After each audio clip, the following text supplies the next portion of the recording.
earlier I mentioned that ozone helps to absorb UV radiation. Let's explore this more in depth. UV radiation is just part of the electromagnetic spectrum. Here's visible. This is what we can actually see. UV is here. IR means infrared is up here. Microwaves. So the size of the wave is actually getting smaller as you go to the left. It gets bigger as you go to the right.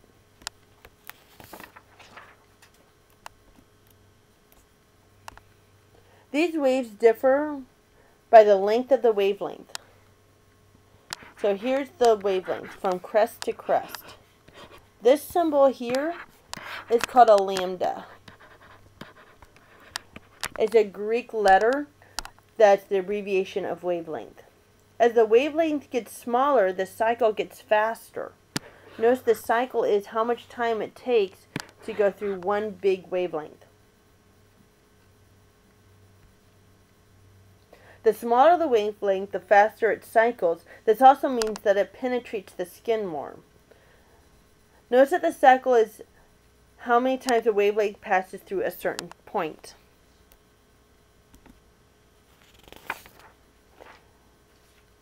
The UV radiation is actually smaller right here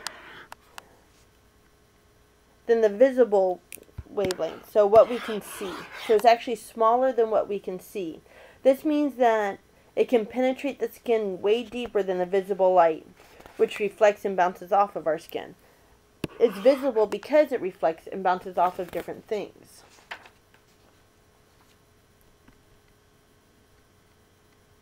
The various types of radiation seem to be different to our senses.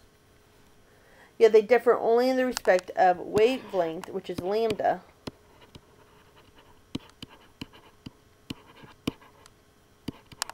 and the frequency, which is how fast it moves. This is called nu. It's another Greek letter. The wavelength and frequency of electromagnetic radiation are related by c is equal to lambda times nu. So c is the speed of light. Let's just take a look at these equations and discuss the relationship between the energy and the wavelength. Remember, the smaller the wavelength, the more it penetrates. If we look at the equation, we can see why. So we have this one here, and then we have the energy, which is here. Energy is equal to Planck's constant, so that number doesn't change either, times the frequency. We can rearrange these two equations to make it look like this.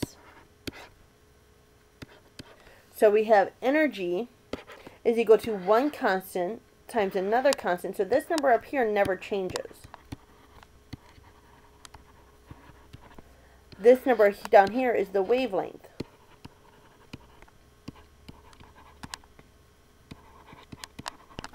So energy is equal to a constant over the wavelength. Notice that the wavelength is on the bottom. The bigger the number on the bottom, the smaller the energy is going to be. This means that if it has a small wavelength or lambda, it will have a large energy. This is why it penetrates more. You will not have to do any of the actual calculations.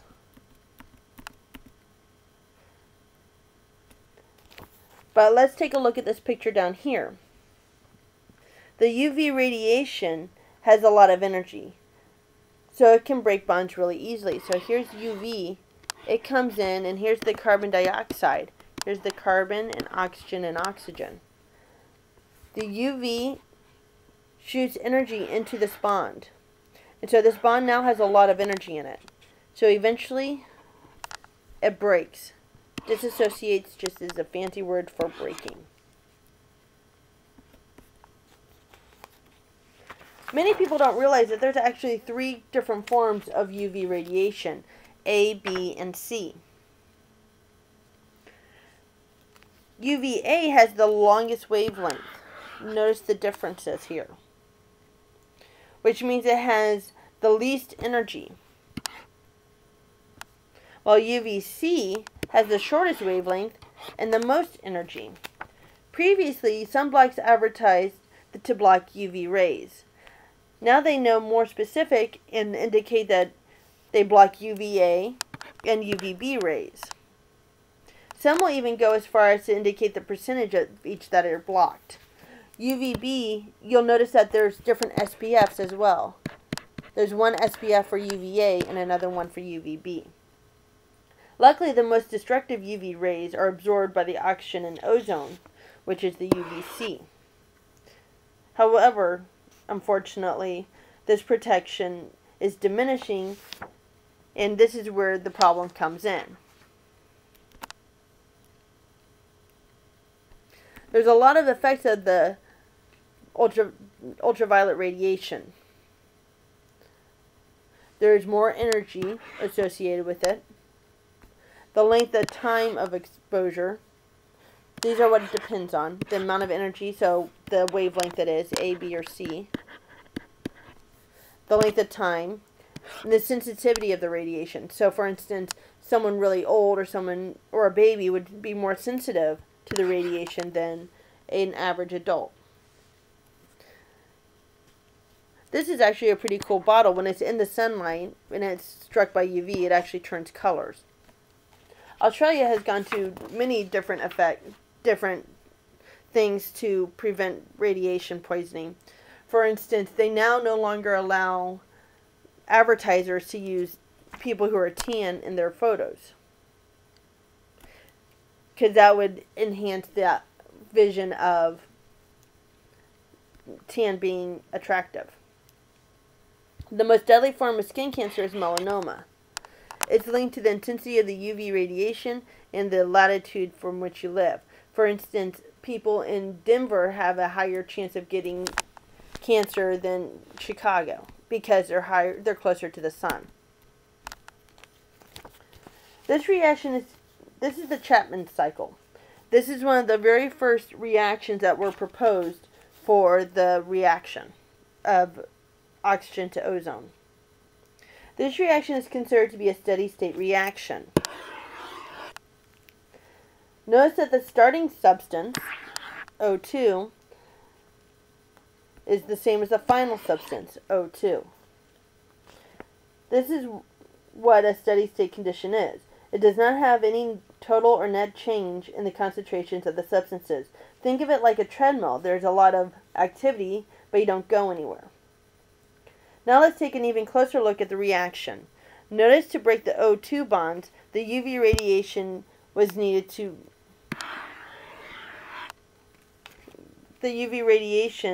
needed at a wavelength of at least a maximum of 242. This is the shortest wavelength for UV at the highest energy. So it needs a lot of energy to break these bonds. In the next reaction, the formation of O3, this oxygen is formed, taken and put down here, go with the O2, is used the next larger wavelength of radiation, which means that the energy is a little smaller to make it happen. So we're right here to make the O2 to go to O3. The wavelength is a little bit bigger, which means that the energy is a little bit smaller.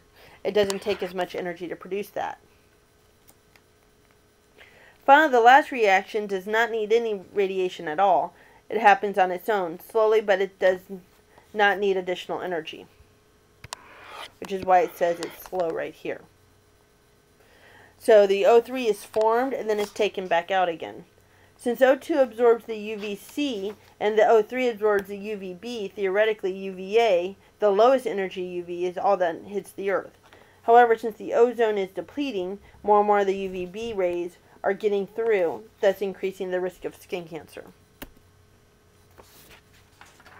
You can see in the graph how the sensitivity of UV radiation decreases as the wavelength increases. So this is biological sensitivity here. This is the wavelength. So this is the shortest, this is the highest. All of this, in theory, is absorbed by the O3, by ozone. It's not until this part that actually gets to the Earth. Unfortunately, this is decreasing, so more is getting through. Another thing that relates to melanoma is the skin pigmentation, the color of the skin. Skin pigment also has a direct relationship with skin cancer. The lighter pigment skins have a larger risk of getting melanoma. Notice that there has been a steady increase in the disease since the mid-70s for white males and females, where black men and women are able to not have as big of an issue. Another relationship is location. That individuals who live in high altitudes have a higher risk of skin cancer than others. For instance, people in Denver, Colorado have a higher risk than we do. Also, those who live closer to the equator have a higher risk of cancer. This is another one of those graphs that they've put together, being the government, to try to make it more visible to the public as to what the issues are. You may have seen these UV indexes on the news or on the Weather Channel that indicates the level of risk. This chart helps to break these down a little bit more. It indicates the actions that we should take at certain levels. For instance, if the UV index is at a moderate range, 3 to 5, stay in the shade during the midday. If the level is higher, at 6 to 7, protect yourself from sunburn by wearing a hat and sunscreen.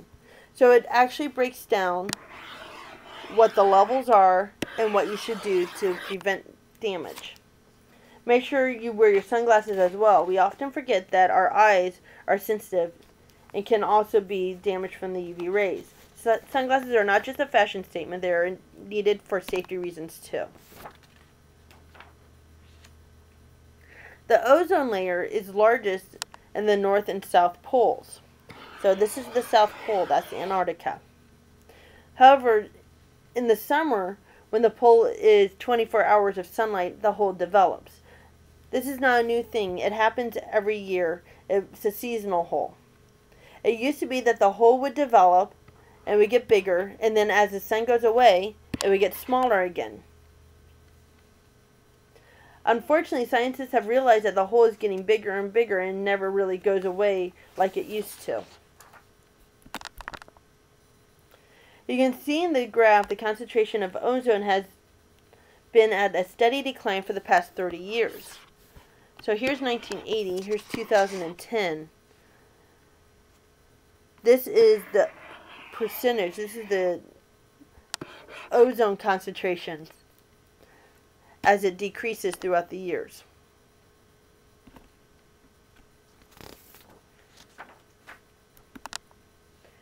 You may have heard of CFCs in the news. Chlorofluorocarbons, or CFCs, are compounds composed of elements of chlorine, fluorine, chlorine and fluorine, but does not contain any hydrogen. These are extremely stable. They've become very handy for some of the products, and these are 100% man-made. However, because they're so stable, they tend to stick around longer. We have learned that the CFCs will float into the atmosphere. Then the compound would absorb some of the UV radiation and break the bond to form what is called a free radical. And that is this right here. So these float into the atmosphere. It absorbs the UV radiation, which is this right here. And it has these free radicals. This is an unshared electron. Remember, when electrons are paired up, that's when they're the most stable. So this single electron makes it so it's really unstable and it wants to react. Free radicals are extremely reactive. We mentioned earlier that free radicals are not paired, which makes them very unstable.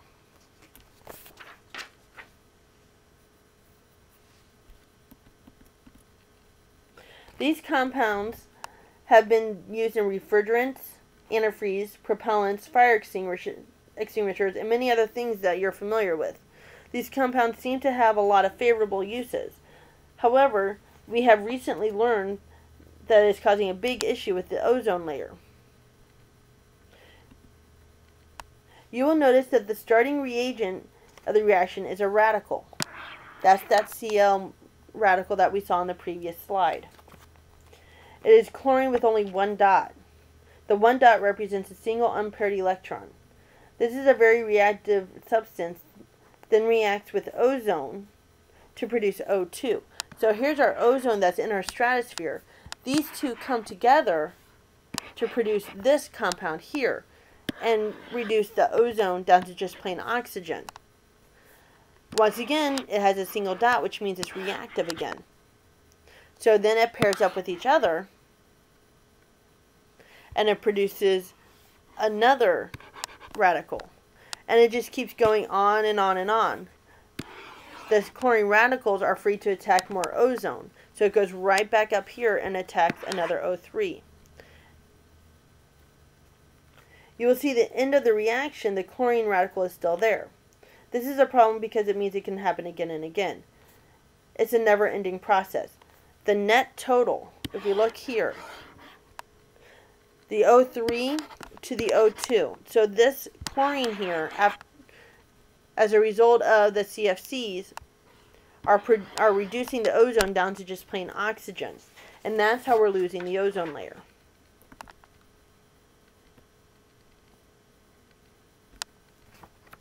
You can see that the chlorine levels have risen. Stratospheric chlorine has risen as the ozone layers have decreased. This is the result of the reaction that we just saw on the previous slide. Since this discovery, actions have been taken to reduce the amount of CFCs in the environment. The Montreal Protocol was an agreement throughout the world to decrease the CFCs, and this is when the protocol was signed in 1987. Notice the dramatic drop-off and decline of these compounds since 1987. The atmospheric chlorine has already seen a decline. This is the peak here. It's already gone down a little. It is predicted that eventually it will drop to concentrations that is lower than in 1980. However, the fact that it's still there still remains. These are a couple compounds that are now being used as an alternative to CFCs. Notice that now we have hydrogen involved with it. That's making it less stable. These compounds are less stable than the CFCs and are typically broken down before floating up to the stratosphere. This means that the chlorine never actually reaches the ozone layer. These are not perfect solutions because they are still around, but they are much better than the CFCs. Some of the chlorine will get to the atmosphere, but only 5% of what was originally there for the CFCs. They can also only survive for 20 years, whereas the CFCs were there for 100 years. These two are being phased out. They are only a temporary solution. The proposed solution will contain no chlorines at all. This finalizes our discussion of the ozone depletion. We will continue this a bit in the next chapter when we discuss the global warming issue.